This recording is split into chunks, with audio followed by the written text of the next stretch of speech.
Coaching के online platform पे आज हम लोग ईवीएस का प्रैक्टिस सेट 12 देखेंगे। सारे वीडियोज की प्लेलिस्ट बनी हुई है, आप लोग जाके देख सकते हैं। तो चलिए शुरुआत करते हैं, बढ़ते हैं आज के क्वेश्चन की तरफ। इससे पहले आप लोग चैनल को सब्सक्राइब और वीडियो को लाइक अवश्य किया करें, जिससे ज़्यादा से ज़्यादा लोगों तक यह कंटेंट पहुँच सके। चलिए देखते हैं आज का पहला क्वेश्चन। आज का पहला क्वेश्चन है, निम्नलिखित में से कौन सी अंतर्राष्ट्रीय संस्था पूरे विश्व में पर्यावरण की देखभाल करती है? तो पूरे विश्व में पर्यावरण की देखभाल कौन सी संस्था करती है? WHO, WWF, PETA, UN। तो देखिए पर्यावरण की पूरे विश्व में WHO ने देखभाल करता है। ठीक है, यानी विकल्प कौन सा सही हो जाएगा? बी विकल्प WHO। कीटनाशियों के अत्याधिक इस्तेमाल से क्या होगा? वायु प्रदूषण, ध्वनि प्रदूषण, जल प्रदूषण, ये सभी। तो कीटनाशकों के अत्याधिक इस्तेमाल से वायु प्रदूषण भी होता है, जल प्रदूषण भी होता है और ध्वनि प्रदूषण भी होता है। इसलिए विकल्प डी, ये सभी सही हो जाएगा। ठीक है, चलिए बढ़ते हैं क्वेश्चन नंबर 3 की तरफ। लवण जो जल का अवशोषण करता है कहलाता है हाइग्रोस्कोपिक लवण, एनाहाइड्स लवण, हाइड्रोफिलिक लवण, हाइड्रोफोबिक लवण। तो क्या कहलाता है ये? हाइग्रोस्कोपिक लवण। ठीक है, वह लवण जो जल का अवशोषण करते हैं क्या कहलाते हैं? हाइग्रोस्कोपिक लवण, यानी विकल्प ए सही हो जाएगा। ठीक है, चलिए बढ़ते हैं क्वेश्चन नंबर 4 की तरफ। पारिस्थितिकी तंत्र एवं प्राकृतिक अधिवासों का संरक्षण अथवा या उनके प्राकृतिक वातावरणों में प्रजातियों का जीवन क्षम जनसंख्या का रखरखाव एवं प्रतिप्राप्ति के लिए प्रयुक्त पद है। इन सबके लिए क्या प्रयोग किया जाता है? किस शब्द का? क्रोड संरक्षण, स्वास्थानीय संरक्षण, अपस्थानीय संरक्षण, परिधीय संरक्षण। तो देखिए उनको क्या कहते हैं? स्वास्थानीय संरक्षण, यानी जहां है उनका वहीं संरक्षण किया जाए, यानी विकल्प बी सही हो जाएगा। ठीक है, फिर 5वां नंबर कह रहा, सामुद्रिक कच्छपों का जीवंत जीवाश्म कहा जाता है क्योंकि वे 150 मिलियन वर्ष से भी अधिक समय से पृथ्वी पर उपस्थित हैं। भारतीय उपमहाद्वीप के जल भागों में पाए जाने वाले 5 प्रजातियों के समुद्री कच्छप में भारत में 5 प्रजातियां पाई जाती हैं। इनमें से सबसे अधिक संख्या किसकी है? केनेप्स रिडले, लॉगरहेड, ऑलिव रिडले, फ्लैटबैक। तो सबसे ज्यादा संख्या किसकी है भारत में? ऑलिव रिडले की, यानी विकल्प सी सही हो जाएगा। ठीक है, चलिए बढ़ते हैं अगले क्वेश्चन की तरफ। विश्व उष्मायान के लिए निम्नलिखित में से कौन सा एक प्रमुख कारक है? वाहनों से निकली गैस, पेड़ पौधों से निकली गैसें, भट्टियों से निकली गर्म हवा, रसोई गैस। तो देखिए वाहनों से निकली गैस, वाहनों से क्या निकलता है? Carbon monoxide. तो सबसे अधिक उष्मायान के लिए जिम्मेदार कौन सी गैस है? Carbon monoxide. विकल्प कौन सा सही हो जाएगा? वाहनों से निकली गैस, ए विकल्प। 7वां नंबर कह रहा है, धातुमय प्रस्तर किसे कहा जाता है? बिटुमिन, बॉक्साइट, मेटालाइट, अयस्क। तो किसे कहा जाता है? ये अयस्क को कहा जाता है। ठीक है, धातुमय प्रस्तर अयस्क को बोलते हैं, यानी विकल्प डी सही हो जाएगा। पेड़ पौधे प्रदूषण को हटाते हैं क्योंकि वे अवशोषण करते हैं सल्फर डाइऑक्साइड का, कार्बन डाइऑक्साइड का, कार्बन मोनोऑक्साइड का, नाइट्रोजन का। तो पेड़ पौधे किसका अवशोषण करते हैं? कार्बन डाइऑक्साइड यानी CO2 का। विकल्प बी सही हो जाएगा। ठीक है,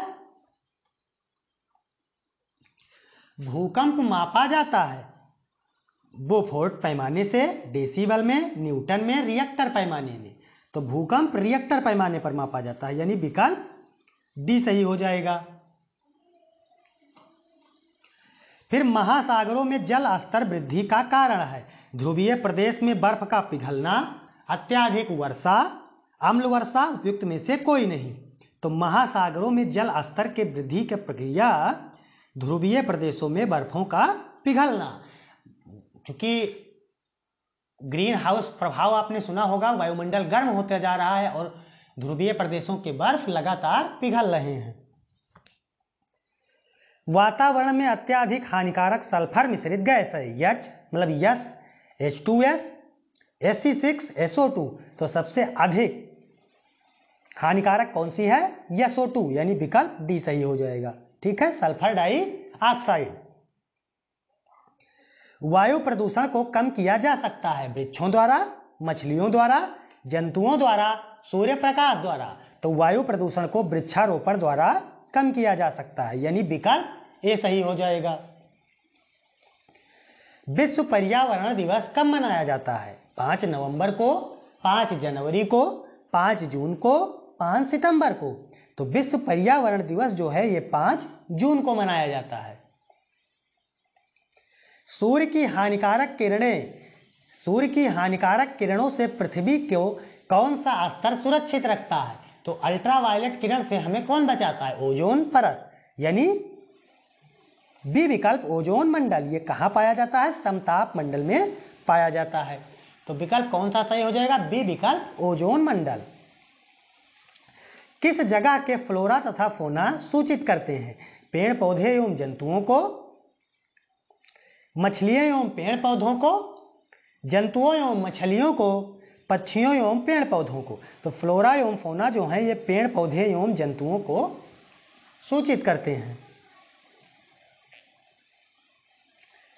पारिस्थितिकी तंत्र का उदाहरण है वायु, तालाब, जल, मृदा। तो पारिस्थितिकी तंत्र का उदाहरण तालाब हो जाएगा, यानी विकल्प बी सही हो जाएगा। ठीक है, एक क्वेश्चन आपसे बार बार परीक्षाओं में पूछे गए हैं कृत्रिम पारिस्थितिकी तंत्र का उदाहरण, तो उसमें आपको विकल्प धान का खेत दिया रहेगा। तो कृत्रिम पारिस्थितिकी तंत्र कौन सा हो जाएगा? धान का खेत। 17 नंबर है कौन जीवीय कारक नहीं है? पेड़ पौधे, जंतु, सूक्ष्म जीव, प्रस्तर। तो जैवीय कारक नहीं है। पेड़ पौधे, जंतु एवं सूक्ष्म जीव ये जैवीय कारक हैं, लेकिन प्रस्तर जो है ये जैवीय कारक नहीं है। विकल्प डी सही हो जाएगा। अधिकतर पेड़ पौधे पाए जाते हैं स्थल मंडल में, जल मंडल में, वायुमंडल में, प्रकाश मंडल में। तो अधिकतर पेड़ पौधे कहां पाए जाते हैं? स्थल मंडल में, यानी विकल्प ए सही हो जाएगा। ठीक है, चलिए बढ़ते हैं अगले क्वेश्चन की तरफ, क्वेश्चन नंबर 19 की तरफ। अन्य मृत जंतुओं पर जीवन निर्वाह करने वाले प्राणी को क्या कहा जाता है? Parasite, decomposer, scavenger, omnivore. तो इन्हें क्या बोला जाता है? इन्हें पैरासाइट बोला जाता है। ठीक है, यानी विकल्प ए सही हो जाएगा। जो मृत जंतुओं से अपना जीवन निर्वाह चलाते हैं उन्हें पैरासाइट बोलते हैं।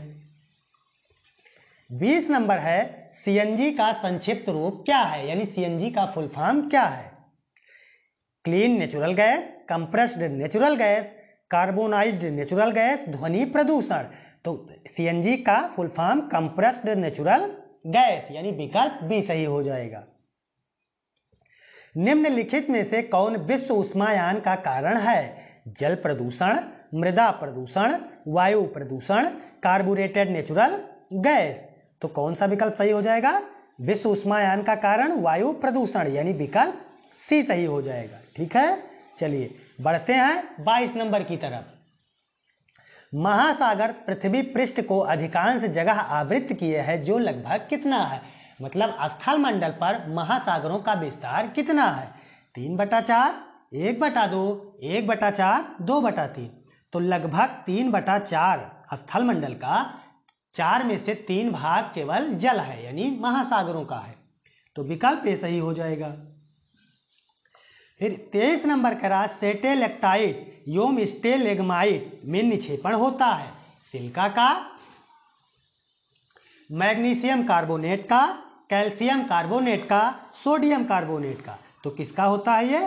कैल्शियम कार्बोनेट का, यानी विकल्प सी सही हो जाएगा। ठीक है,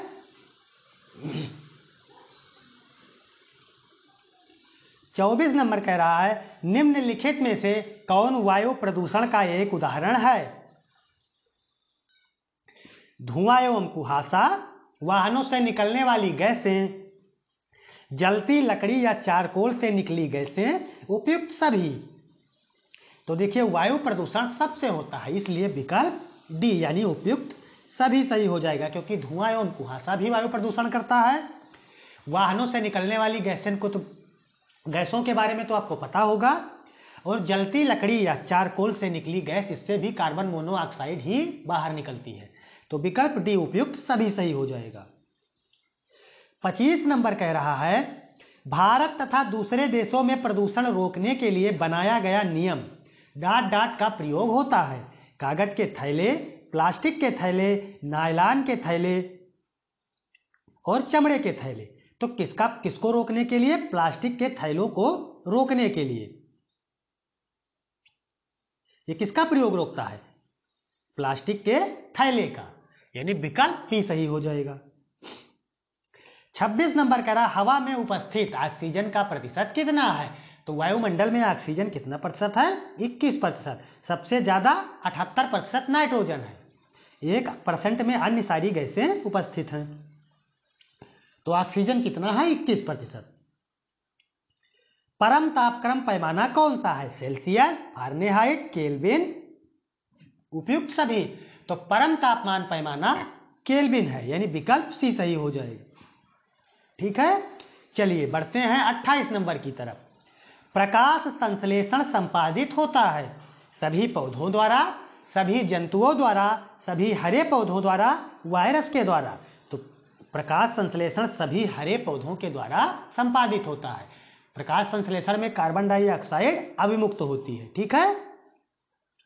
29 नंबर है ध्वनि या ध्वनि प्रदूषण मापा जाता है फान में, डेसी में, डेसिबल में, डेसिमल में। तो ध्वनि प्रदूषण डेसिबल में मापा जाता है, यानी विकल्प सी सही हो जाएगा। निम्नलिखित में से कौन पर्यावरण के लिए हानिकारक है? कागज, कपड़ा, धातु, प्लास्टिक। तो पर्यावरण के लिए सबसे ज्यादा हानिकारक प्लास्टिक है। ठीक है, 30 क्वेश्चन थे। कमेंट में आप लोग जरूर बताएंगे कि आपके कितने सही हुए, और आप लोग चैनल को सब्सक्राइब और वीडियो को लाइक अवश्य किया करें, जिससे ज़्यादा से ज़्यादा लोगों तक यह कंटेंट पहुंच सके। धन्यवाद, मिलते हैं नेक्स्ट सेशन में।